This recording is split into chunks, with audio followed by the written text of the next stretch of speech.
I mean, you touched on the Demetrio thing. It's probably a good way to bring that analogy in because, and people ask me about it all the time. So it's for those that don't know, it's about round 6 or 7, 2005. We're playing, I think, ironically, we're playing West Coast in Perth, which was a really tough game. And then Andrew Demetrio comes out and says, well, the Swans can never win a premiership playing like they are. They're an ugly team. Unless they change, they're going nowhere sort of thing. So we lose that next game. But using your analogy, if I'm taking advice on stocks from someone that doesn't know about shares, then I'm going to react. You know, so the way I looked at Andrew, great CEO, but has no idea how to coach a footy club. So that's the grounding part. That's the faith part. So that's fantastic. That's noise. That's great. Well done. Appreciate it. How do investors distinguish when they're listening to these so-called experts?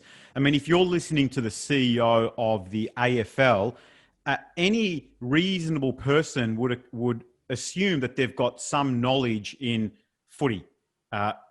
And some may argue, well, that you shouldn't have that assumption because they wouldn't know how to run a footy team or put together a game plan.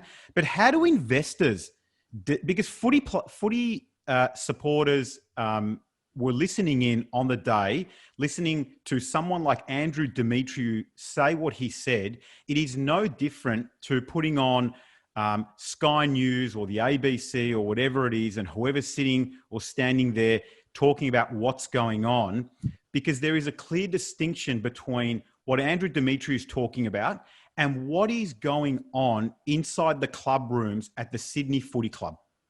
No different to what is going on inside the offices of a family or inside the plans of a family. How do these people distinguish the so-called experts from those who are, how do I say it? Maybe providing their own point of view. And I'll talk about trust a lot because it's a big factor. Who would you trust to service your car? Would you take it to a builder or would you take it to a mechanic? But human nature in the stock market and footy is we want to get distracted. We want to listen to the noise. Why? Why do we want to do that? Well, because we think everyone is an expert. But let's tone it down. What is an expert? So let's talk about two things. Why do you take your car to a mechanic and not a builder? Because the mechanic's an expert. So it's really clear. It's really black and white. In the same way that it should be black and white, that Paul Roos knows more about the Sydney Swans than Andrew Demetrio. But there's this little grey area that exists in the mind of people, you know, and this is where trust comes in. So how do we build trust? Don't give your money to someone you don't trust.